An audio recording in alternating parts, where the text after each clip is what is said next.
Hello? Hmm. Yeah, I'm at work. And Martin, man, I don't have to prove to you that I have a damn job, all right? Scratching on the head. That's a new one. Let's check the book. Let's check the book. Hold on, we find it. Okay. According to the scratching of the head chapter. Look, what does that say? Bald-headed lies. Hello? Hello? Hello?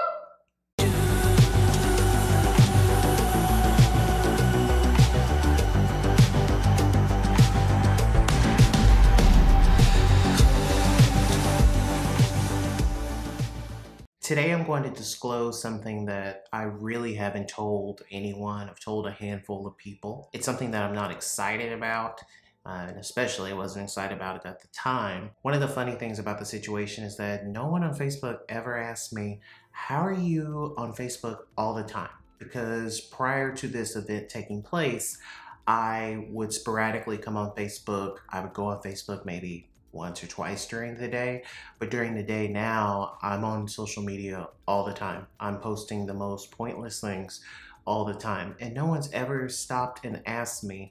And I think some people are just nervous to ask me because they think maybe I'll get mad and block them. And though that may be valid, the point is that no one ever said anything. However, this is what it is. We're gonna need some tea for this. Come upstairs with me.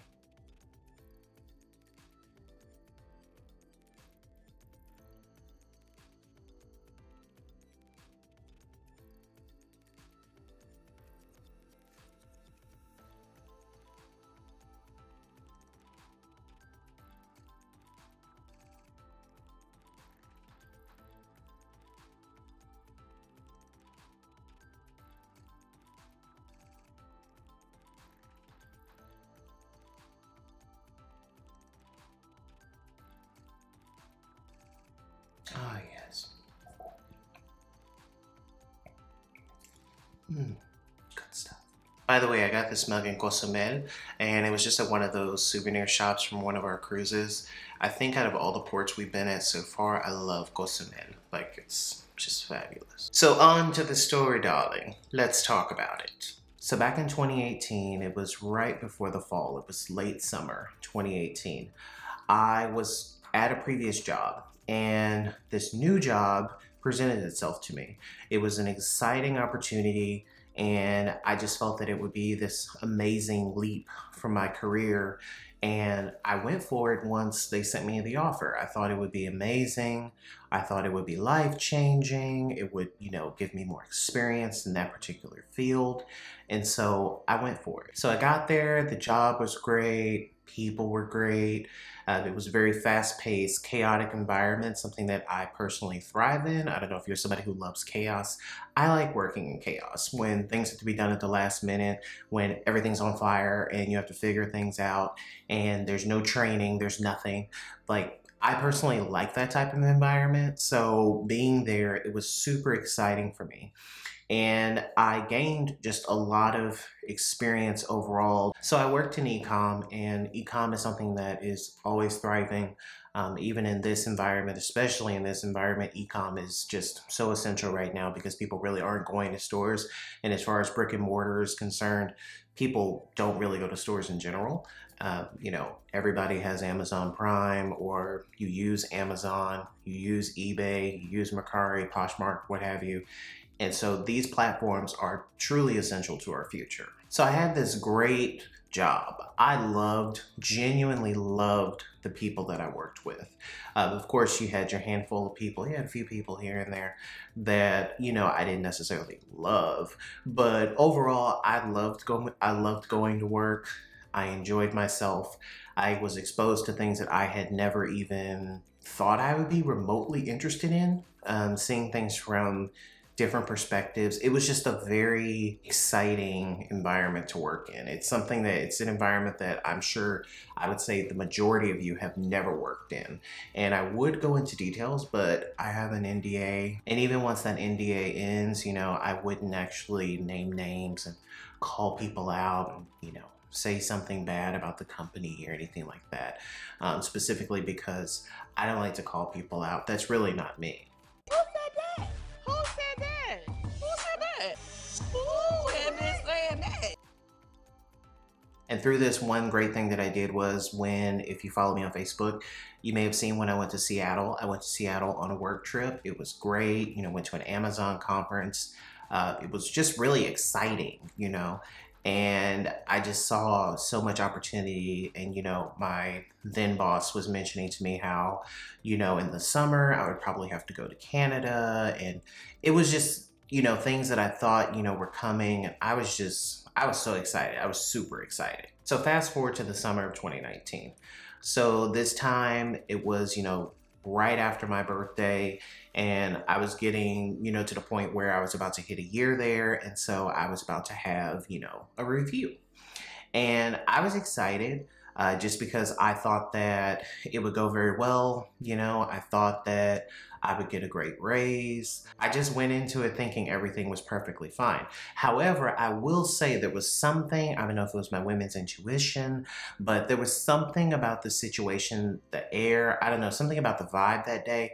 It just didn't feel right to me. So I felt like something bad was going to happen. And I should also mention that I had a friend of mine who I actually convinced ultimately to come on board and join this company. And this was someone that I previously worked with. And so they work there as well. So I go into my annual review, and my boss is there, and someone in HR is there as well. And so I'm ultimately told I won't be having a review. And so I was like, oh, okay. Like in my mind, I'm like, that maybe the review was just delayed and they just had to finalize things. They had to crunch some numbers for a large raise. Girl. Basically, they cut to the chase, and they said that that day would be my last day working there, and I would have to pack up my things and leave as quiet as possible. My position was erased, and I was laid off. And my boss was very sad about it. Oh. Don't touch my arm. Go on with your wig. Go on, wig. My wig.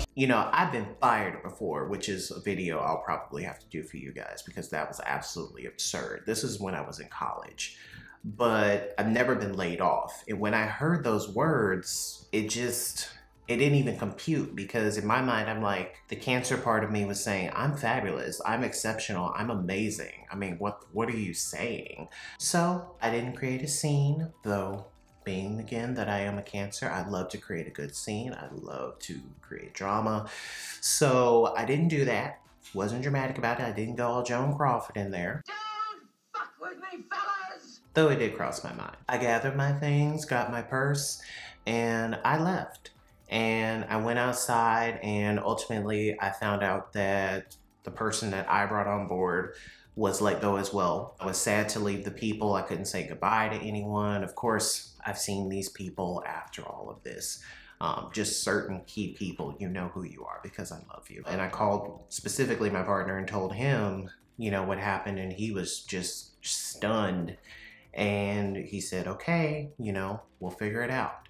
And he just has that type of thought process, like with everything, no matter how bad a situation is or may seem.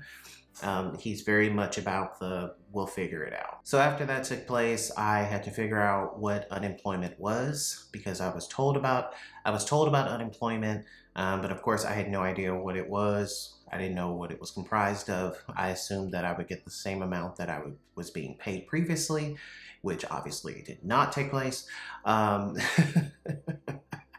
Because of how much I made at that particular job, I did get the max benefits. So I got, I think it was like 900, I want to say it was like 900 a week, or no.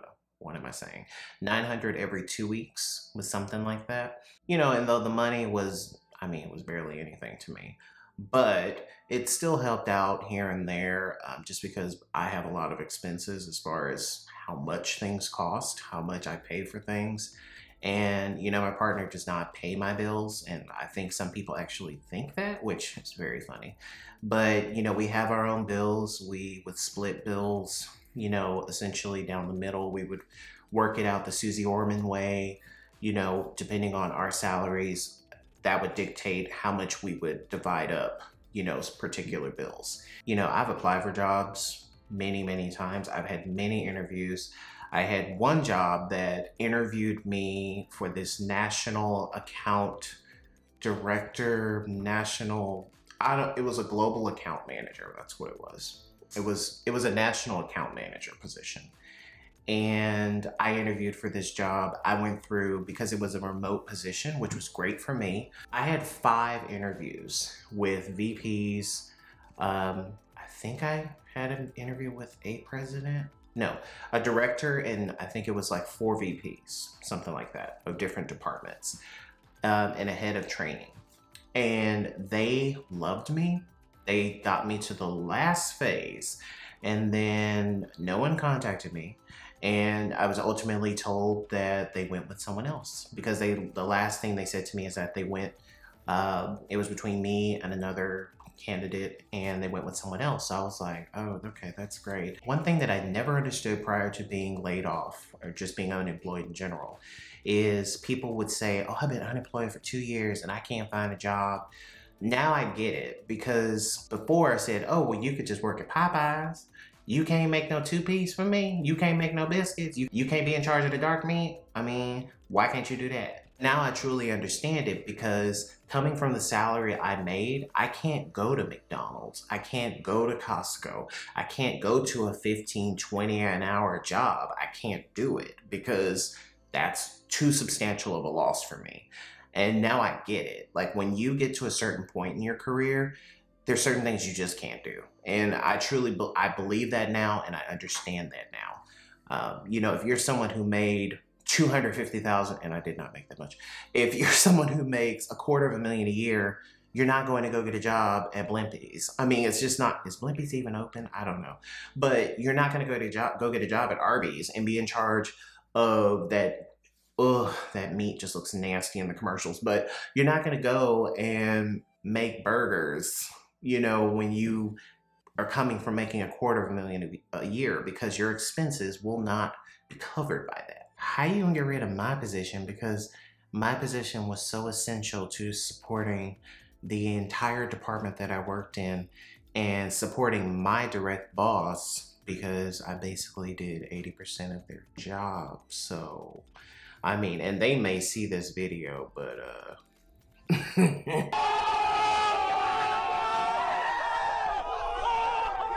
ciao. Don't play. I felt that it was a very poor business decision, but hey, I don't make those decisions. Things aren't going so good, so that's great to hear. You will not. And I am still at present applying for jobs. I'm always looking for another opportunity out there that fits me, that fits, you know, the salary range that I need, that fits my life.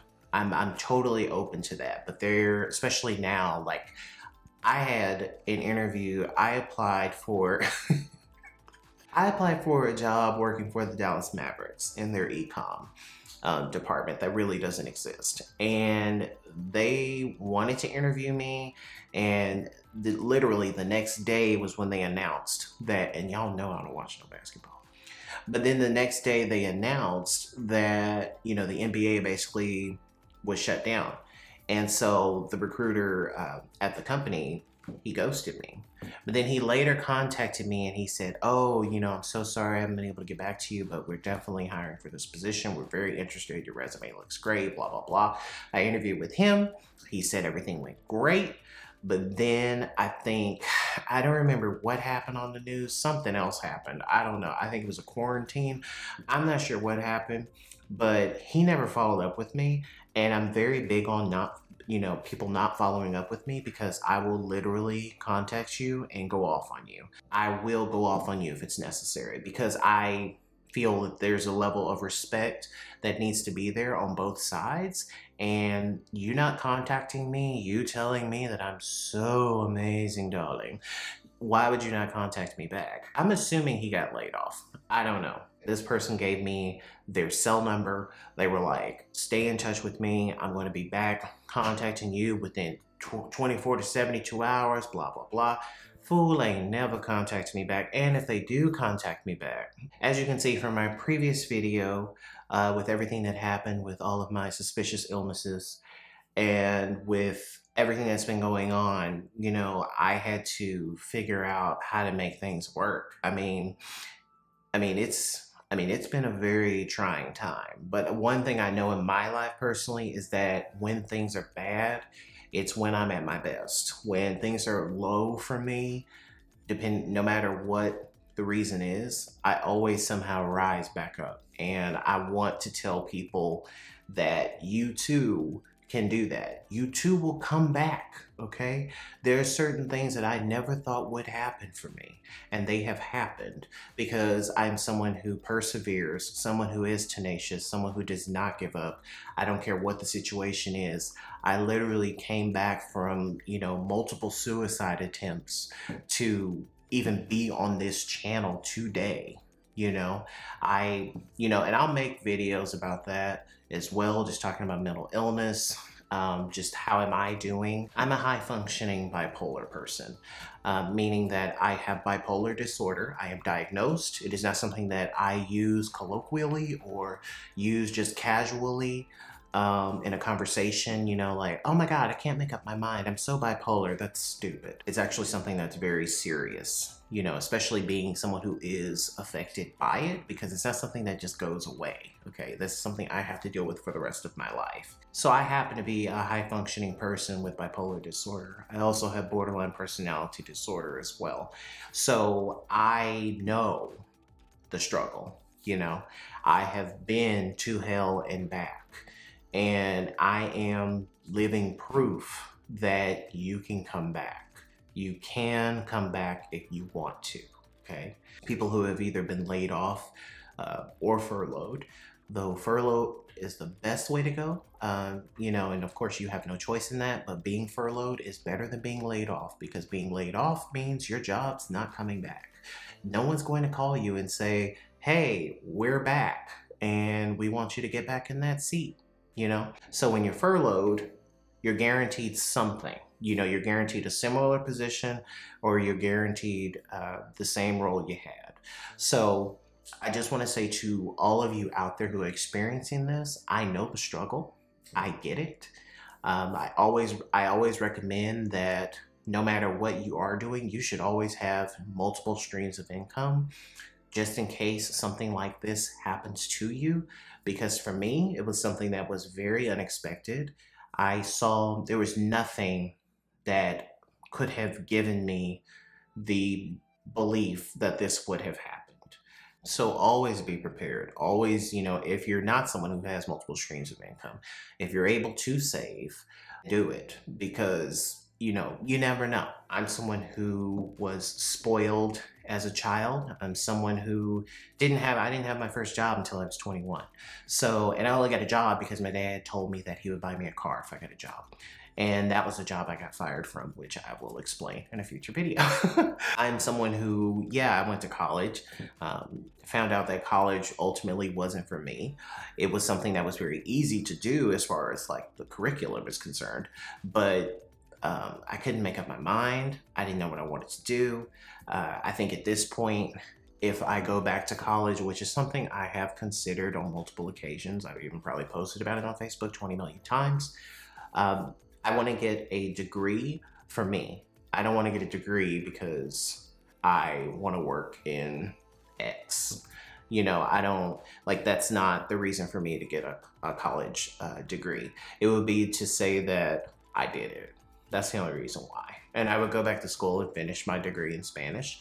I was originally double majoring in Spanish and psychology. Technically, when I first started college when I was 17, I was double majoring. I was double majoring in Spanish and psychology with a minor in art, in drawing and painting. And that was something that I thought I was going to do. But originally, out of high school, I thought I would be an archaeologist, which, no. So I just had a love for it as a child. Now I don't even care about it. So, things change. Things change. As you get older, you will evolve. There's certain things you may love today that you won't love 10 years from now. There's so many things that I loved doing as a child and I don't do now. I used to love reading books as a child. As an adult, I don't really read that much. Unless like Instagram counts. I really don't read. I really feel like I should to like enrich myself and shit, but I really just don't do it. If I keep going, this video is going to be long or longer than it already is, just because I can ramble. So that's all I have to say. I wish you all the best if you are in this situation. You know, like I said, if a job comes for me now, anytime soon, then it would be great. Just because I have cabin fever and I have to have my mind moves a lot. I have a lot of thoughts in my head all the time that I cannot cut off. And because of that, even though I have my side hustle, it's just not enough for me. I have to have like a job, and I just have to. Like I've concluded that, you know, in this time dealing with this, because it's almost been a year that I've been unemployed. But like I said, you can make it, you can do it, and I wish you the best of luck. Rate, comment, subscribe, leave your comments below if you happen to be someone who's been affected, if you've ever been laid off, if you've ever been furloughed. Leave comments below, something inspiring for people, just because I feel that this is just a great time to be doing that, because I think a lot of people need a lot of hope right now, just because people are out there and they are struggling. So rate, comment, subscribe, and I'll be back with my next video, guys. My next video actually will be about something that took place yesterday afternoon, which I felt to be absolutely outrageous and beneath me. It was a case of racism. Let's just cut to the chase. So rate, comment, subscribe, and I'll be back with a whole lot more, guys. Thanks.